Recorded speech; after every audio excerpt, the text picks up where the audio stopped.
No ja siis seal majas on veel pesumasinaga üks igavene jama, et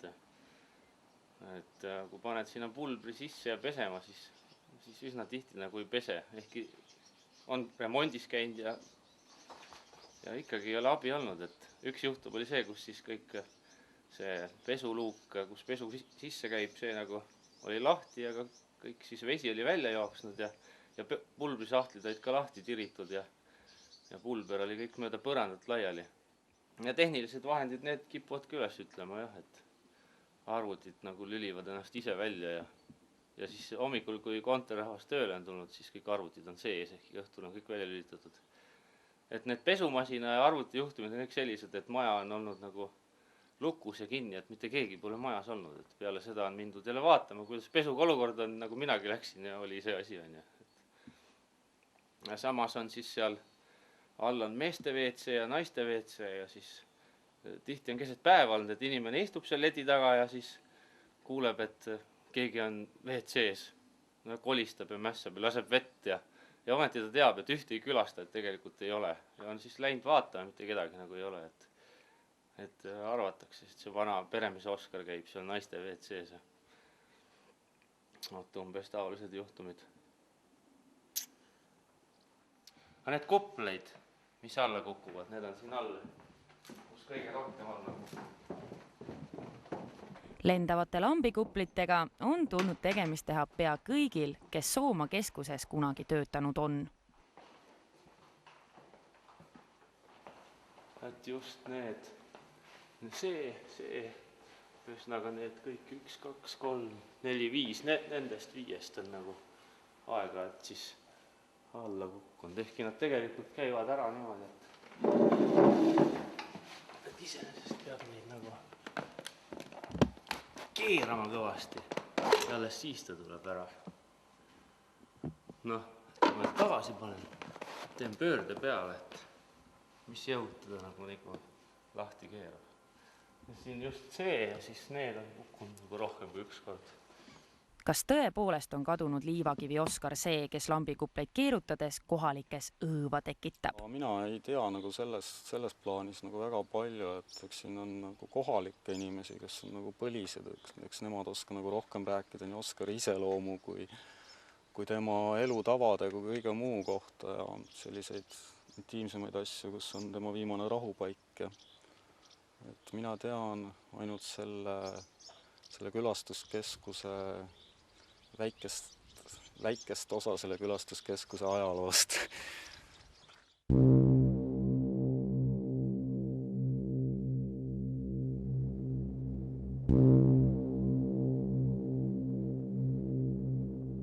Kellelt siis uurida Liivakivi peremehe needuse ja Soomaa kummituste kohta? Ei ole kuulnudki esimest korda. Ja sealt pole eriti küsida ka kuskilt. Seal ei tiies inimesi pole. Heakene küll, aga võib-olla on meil abi tuntud ilmaennustajast Kuusekäära Indrekust ja tema sõbrast Arnost, kes tundsid Liivakivi Oskarit lausa isiklikult. Läheme ja uurime järele. No mehed, öelge nüüd oma sõnadega, teil oli au teda tunda ka niimoodi silmast silma. Mis mehega tegu oli? Noh, kui rääkida nii Oskarist, siis mina olin lausa tal, võib öelda, et esimene otsene ülemus, sest mina olin nagu tehnik, tema oli metsavaht. Aga noh, jah, tundsin ma tõesti ikka päris pikka aega, aga ega päris tundma teda ei saanudki, sellepärast ta oli niisugune omaette mees, kes eriti ei suhelnud ei Vastemõisa poole rahvaga ega ka Kõpu rahvaga. Ta oli niisugune omaette mees. Aga muidugi, et tast igasuguseid jutte ja kõlakaid käib siiani, aga muidugi eks ta oli seal nende kõlakadel ise ka süüdi paljustki. Indreku sõnul äritsenud metsavaht Oskar Puskariga ning teinud kahtlaseid tehinguid ka salaküttidega. Mis meie nagu saime selgeks oli see, et seal majas pidavad keegi ikka väga peremehetsema ka praegu. Et viimane peremees on nüüd küll manalateele läinud, aga ometi keegi paneb seal tulesid põlema nii nagu ise tahab ja kustu nagu ise tahab. Laest kukuvad lambid niimoodi alla, mis on nagu võimatu alla saada, ilma et keegi seda meelega teeks.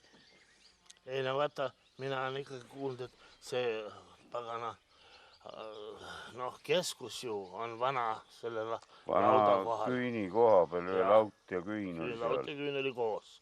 Ja Tal oli veel tohutu puutagavara seal sees ja kõik, aga seal on ikkagi, no maja on ehitatud, ainult ümber ehitatud ja korralikuks tehtud, see on sama koha peal. Ja saun on sama koha peal tehtud. Aga Oskar ennast lasi ju minu arust maha ikka majas. Majas oli, ta oli oma toas oli see.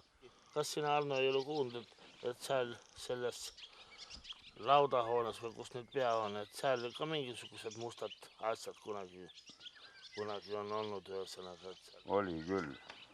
Oskar oli rohkem, nagu öeldakse, nagu eestlane on, ikka rohkem taarausku.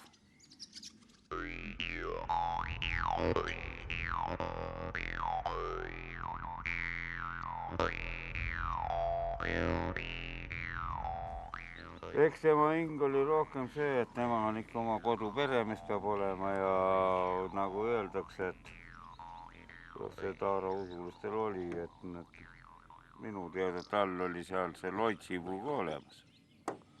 Ei seda nüüd küll, aga ma ütleks, et tal oli ikkagi see tema ühesõnaga hing oli raha järgi. Inimene oli ahne ja see on selle tulemus. Jah, tal jäi ikkagi osa ja ühesõnaga pankasid ta ei usaldanud, kus tal see raha oli. Isegi osa raha võib praegu küll kuskil peljatud olla, ei ole üldse ime. Ja ta oli ühesõnaga niisugune mees, kellega rahvas, õiged inimesed siiski suhtlesid niimoodi, Ettevaatusega. jah.